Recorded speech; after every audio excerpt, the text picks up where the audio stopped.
ఇప్పుడు అబ్రహాం యొక్క సంతానములో కొందరిని మనం పరీక్షిద్దాం. మనం హెబ్రీ పిల్లలను తీసుకుందాము. ఏలయనగా వారు నమ్మకంగా నిలబడి ప్రతిమ యొక్క ఆరాధన సహించలేదు. ఆ దేశం యొక్క రాజు తయారు చేసిన ప్రతిమకు సాగిల పట్టును వారు నిరాకరించారు. అది ఒక పరిశుద్ధుని రూపంలో అది తయారు చేయబడింది కూడా, దానియేలు యొక్క రూపము. అది చూపినదేమనగా అన్య జనాంగము ఒక పరిశుద్ధుని రూపమును ఆరాధించు అబద్ధము కిందకు తేబడ్డారు. అది అదే విధంగా బయటకు వెళుతుంది. అప్పుడు ప్రజల యొక్క ప్రతిమలను ఆరాధించుటకు ఒత్తిడి చేయబడ్డారు. అది ప్రత్యక్షత ద్వారా లోనికి వచ్చింది. దానియేలు వాక్యమును అనువదించగలిగాడు. అది గోడ మీద చేవ్రాతలో వ్రాయబడింది. ఆ మార్గములోనే అది లోనికి వచ్చింది, మరియు అది ఆ మార్గములోనే బయటకు వెళుతుంది. అదే మార్గము అన్యుల యొక్క ప్రతిమ.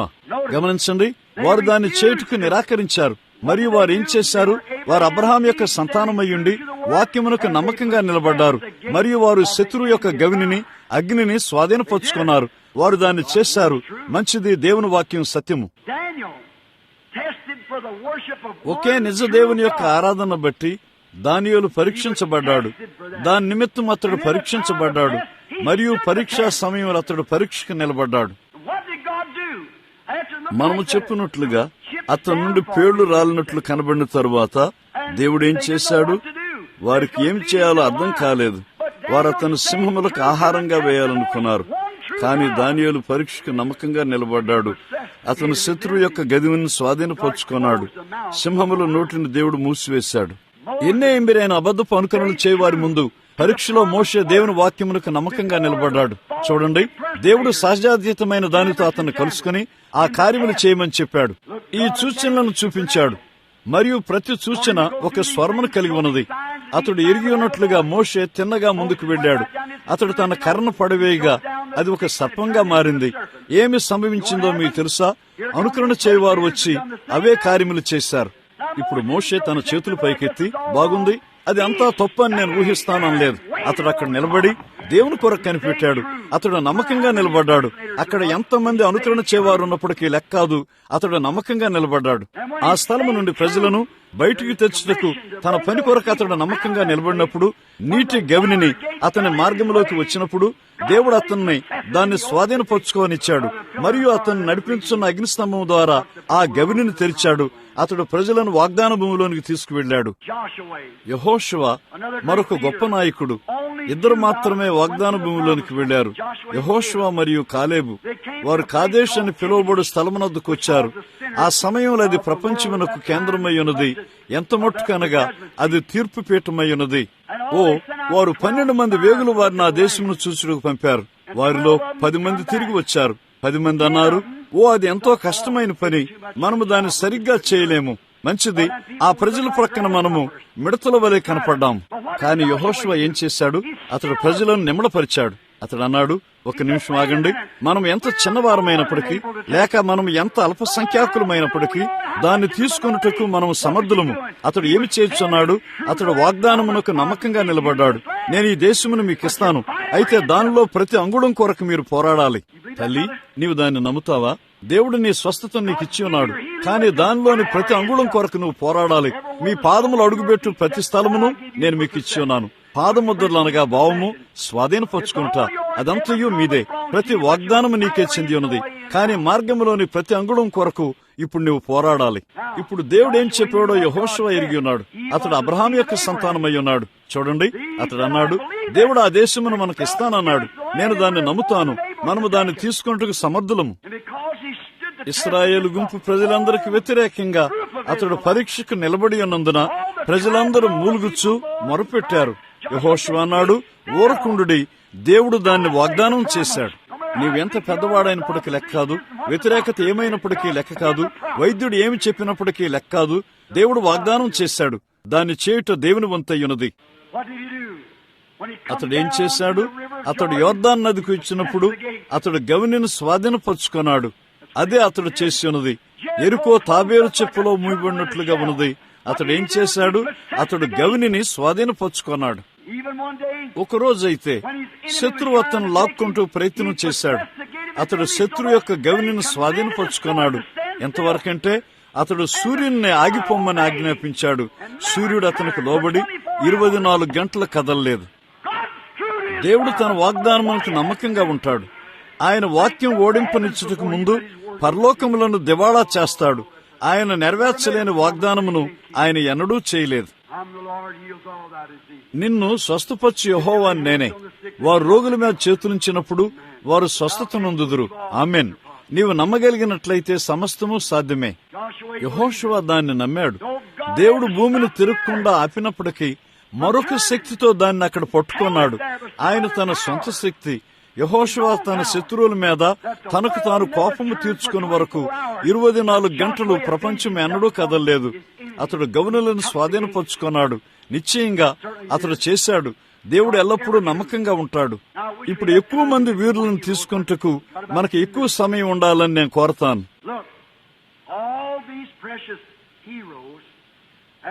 చూడండి, ఈ ప్రశస్తమైన వీరులందరూ వారున్నట్లుగా వారు గొప్ప విశ్వాస వీరులై ఉన్నారు. వారందరూ మరణపు గవిని దగ్గర చనిపోయారు. వారందరూ మరణపు గవిని దగ్గర నశించారు. తరువాత దాని వెంబడి అబ్రహాం యొక్క రాజ సంతానం వచ్చింది. వారందరూ ఇస్సాకు నుండి సహజ సంతానమై ఉన్నారు. కానీ ఇక్కడ అబ్రహాం యొక్క రాజ సంతానమైన క్రీస్తు వచ్చాడు. అబ్రహాం యొక్క విశ్వాస సంతానము. మనము తప్పక ఎలా ఉండాలంటే ఎలా మనము అలాగూ ఉన్నామో లేదో కొంచెం చూద్దాం. సహజ సంతానం ఒక మాదిరి మాత్రమే. మిగిలిన వారందరూ సహజమైన జన్మ ద్వారా పుట్టారు. కానీ ఆయన ఒక కన్యక గర్భమును వచ్చాడు. చూడండి, అలాగైతే ఒక యూదుడు, అది అబ్రహాం యొక్క సంతానము కాదు. ఆయన వాగ్దానం యొక్క విశ్వాస సంతానం ద్వారా వచ్చాడు. అప్పుడు ఈ మనిషి ద్వారా మనము ఆయన పిల్లలుగా ఉండవలసి ఉన్నాము.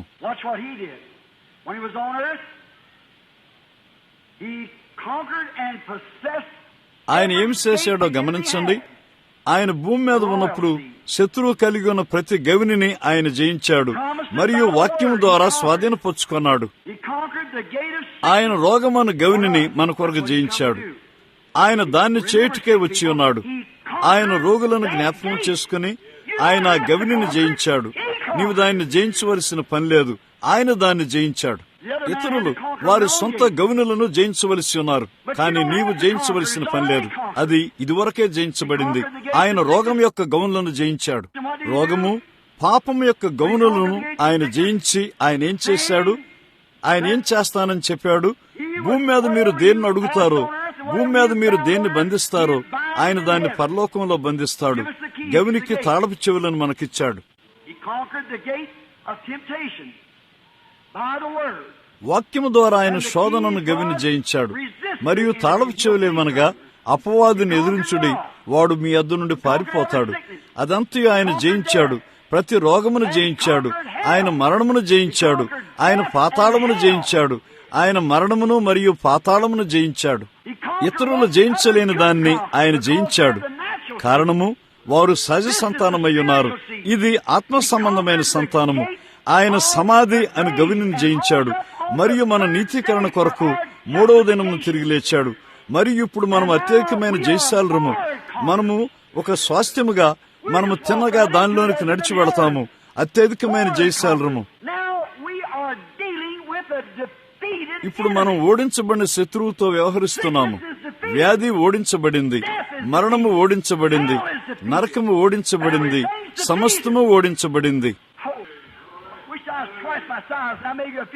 ఓ మై, నేను నాకంటే 2 అంతల పరిమాణంలో ఉన్నాను.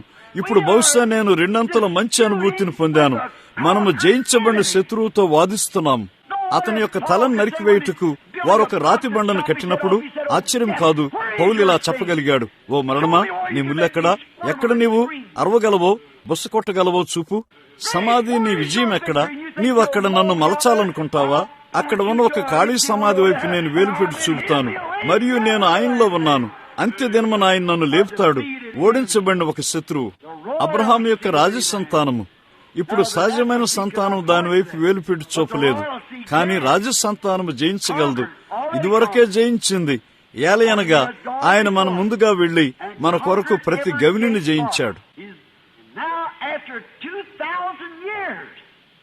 ఇప్పుడు ఆయన 2000 సంవత్సరముల తర్వాత ఆయన బలిష్ఠుడైన జయశాలిగా మన మధ్య నిలబడి ఉన్నాడు. ఆయన రోగమును జయించాడు, ఆయన శోధనను జయించాడు, ఆయన ప్రతి శత్రువును జయించాడు, ఆయన మరణమును జయించాడు, ఆయన పాతాళమును జయించాడు, ఆయన సమాధిని జయించి తిరిగి లేచాడు. మరియు 2000 సంవత్సరముల తర్వాత బలిష్ఠుడైన జయశాలిగా ఈ మధ్యాహ్నం మన మధ్య నిలబడి తను తాను గుర్తింపు చేసుకునిచున్నాడు. ఆమెన్. అబ్రహాం యొక్క రాజసంతానమునకు ఆయన సజీవుడని, ఆయన వాగ్దానము సత్యమని రుజువు చేస్తూ ఆయన ఇంకను ఇక్కడ సజీవుడుగా ఉన్నాడు. ఓమై, శత్రువు, ఆయన శత్రువు యొక్క గవిని జయించాడు. ఆ సంతానానికి తను తాను ఎవరై ఉన్నారో సత్యమని రుజువు చేయుటకు ఇక్కడ ఆయన సజీవుడుగా ఉన్నాడు. ఆ ఎన్నుకొనబడిన విత్తనములు దాన్ని చూడగలవు. ఆయన దాన్ని జయించాడు.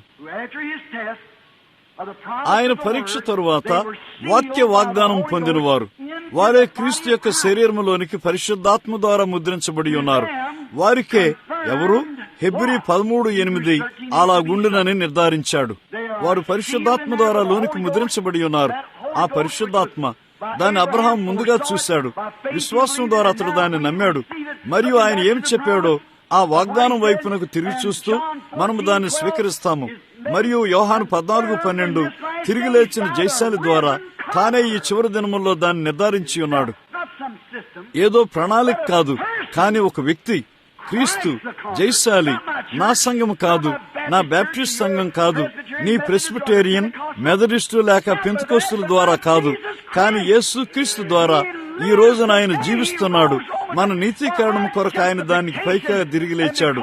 మరియు ఆయన జీవిస్తున్నందున మనమును జీవిస్తామని ఆయన చెప్పాడు. మనిషి రొట్టె వల్ల మాత్రం కాక దేవుని నోట నుండి వచ్చు ప్రతి మాట వలన జీవిస్తాడు. వాక్యములో ఒక భాగం కాదు, దేవుని నోట నుండి వచ్చు ప్రతి మాట వలన.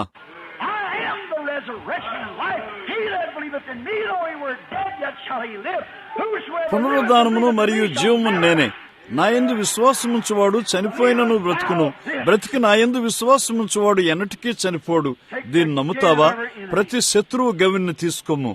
బాస్వత్ ఎలా జయించగలిగాడు? దేవుడు. బాస్వత్ జయశాలిలో ఉన్నాడు. మరియు ఆ కారణం బట్టి అతడు అన్నాడు, నా జీవితంలో అత్యంత సంతోషకరమైన గడియ ఇప్పుడే. ఆహా, ఆ బలిష్ఠుడైన జయశాలిని అతడు ఎరిగినవాడు. ఆయన నిశ్చయత ఆయనతో విశ్రమించింది.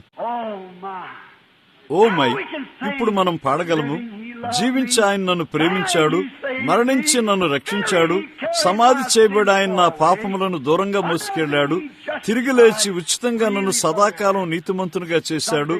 ఒకరోజు ఆయన వస్తున్నాడు. ఓ మహిమకరమైన దినము.